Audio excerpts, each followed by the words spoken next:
The telecoms industry is heavily dependent upon its ecosystem of vendors and suppliers, but the move towards becoming a DSP will require substantial operational changes. So, is today's ecosystem economic model still fit for purpose? I find it interesting that we have a number of operators now talk about wanting to become digital companies, and you hear the CEO being sort of digital converts after 2 weeks in Silicon Valley. They haven't actually worked out that if they don't procure technology differently, they probably can't become digital companies. They haven't made that connection. And when they look at their procurement function, I think the procurement function is doing a great job because it's saving how much money per year. So they see the cost and not the value. So I think there is a problem with telcos which they don't really understand the value of technology. They see the cost of technology and not the value. And I think until we see that changing, it's going to be very difficult to see CSPs becoming DSPs. So I think, to Mark's point about the procurement process, what I'm seeing right now is there's still this divide, this challenge between how organizations look to adopt cloud, how they look at transforming. We talk a lot about digital transformation, but what I find is telcos are still looking at it from a piecemeal perspective. So for me, what would really be helpful if we take the whole transformation up a level, and I know we've talked a lot about the cultural side, but even at the procurement side, so I'm still getting engaged with discussions where it's clear. We talk about cloud, we talk about transformation, we talk about digital transformation from a technical perspective, but I'm missing the impact across the business. So at a procurement stage, I'm seeing RFPs that I'm sure were written 10 years ago. Well, so Lumina Networks is a 2-year-old startup. I noticed that I think we're the only startup here, which perhaps tells you something about the lack of startups in this space. And when we started, and talking to my VC friends in the Valley, I was given 3 rules about doing a startup. Number 1, don't touch anything to do with services because we don't like the margins in the services business. 2, don't touch open source because we don't understand the business model. And 3, under no circumstances should you ever work with telcos. So we did all 3. A project that I've been involved in the last year is looking at how telcos procure technology and whether that needs to change. And I think anybody who works in a telco and people who supply telcos understand how difficult and how restrictive the procurement process is. And so I think even if there's that desire to work with smaller vendors from the technology function, often those desires to work with small technology vendors are defeated by a procurement process which hasn't really changed in the last 30 years. So anybody who wants to do a startup focused on telco right now is out of their minds, simply because there is a kind of dichotomy between the ambitions of the VC community and the ambitions of the telco community. And so our investors, and we did a Series A last year, and we raised $10 million. Our investors are AT&T and Verizon.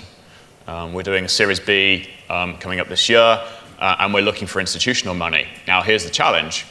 From an institutional perspective, so the typical VCs are looking for something that they can basically take a high-risk, high-reward type environment. They want it to grow incredibly quickly, they want to take a lot of risks, and they want it to be the next unicorn. Counter that with the investments that come from the telco side, and what they want is stability. They want a company that can grow at a reasonable pace, that's going to kind of solve their problems, isn't going to pivot and do something completely different.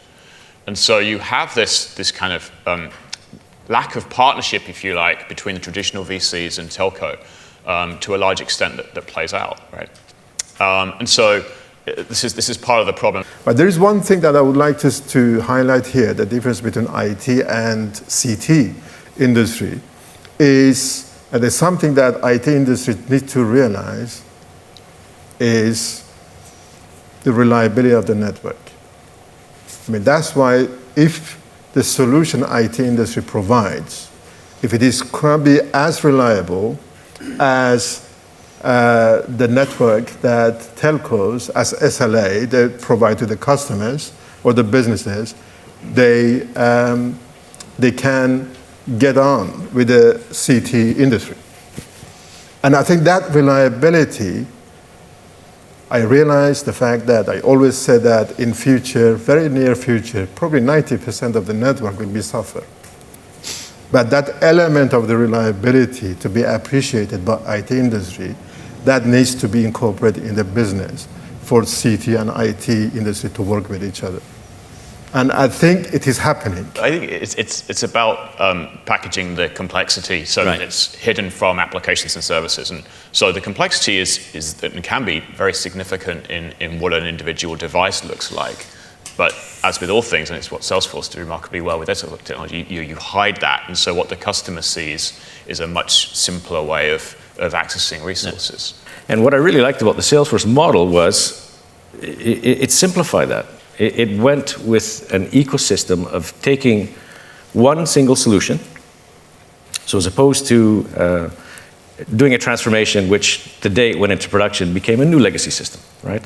And taking a model where it was actually cloud-based, single solution, that continuously evolved. So constantly transforming, because transformation is not a one-time thing, right? It becomes business as usual. And that model of basically having one solution for everybody in the world, 3 regular updates a year where their enhancements enriched. But what I thought really made the difference was the ecosystem that was building on top of that. We had a partner day, Salesforce Partner Day in London. There were about 1,000 people attending this event. And you're talking about startups, but Andrew, I met 3 within 5 minutes. There had to be, I'd say, 25% of the companies in the Partner Day were startups.